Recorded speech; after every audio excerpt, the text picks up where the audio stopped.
తూర్పుగోదావరి జిల్లా రాజమండ్రి రాళ్లబండి మ్యూజియంకి మహర్దశ పట్టబోతుందని ఎంపీ మార్గాని భరత్ తెలిపారు.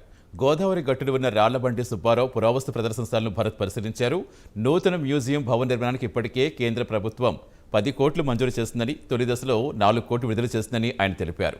ప్రస్తుతం ఉన్న భవనం స్థలం విస్తీర్ణం 21 సెంట్లని, ఆ భవనం పూర్తిగా తొలగించి అదే స్థలంలో కొత్త భవనాన్ని అన్ని హంగులతో అధునాతన విధానంలో నిర్మిస్తామని వివరించారు.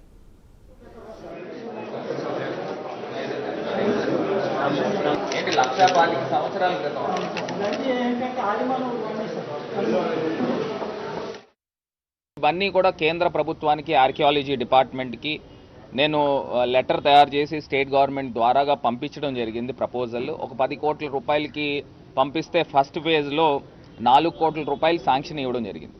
సో ఇప్పుడున్న ఎగ్జిస్టింగ్ పాత డైలాపిడేటెడ్ బిల్డింగ్ని దీన్ని మొత్తం అంతా కూడా కూలగొట్టి మొత్తం అంతా కూడా తీసేసి ఒక కొత్త బిల్డింగ్ G+2 కానీ G+3 అనుకుంటా దీనికి బిల్డింగ్ నిర్మాణానికి శాంక్షన్ అయింది కాబట్టి దాన్ని ఇమీడియట్గా స్టార్ట్ చేయించే కార్యక్రమం చేపడతాం. ఫస్ట్ ఇక్కడ ఉన్న పురాతనమైన వస్తువులన్నీ కూడా అధికారులు కలెక్టర్ గారు దృష్టిలో పెట్టి ఇవన్నీ కూడా ఒక ప్రాంతంలో భద్రపరిచి దానికి ఏ రకమైన డ్యామేజ్ కూడా జరగకుండా బిల్డింగ్ కంప్లీట్ అయిన తర్వాత ఇవన్నీ తీసుకొచ్చి ఇక్కడ పెట్టి ఇవన్నీ కూడా కేంద్ర ప్రభుత్వానికి ఆర్కియాలజీ డిపార్ట్మెంట్కి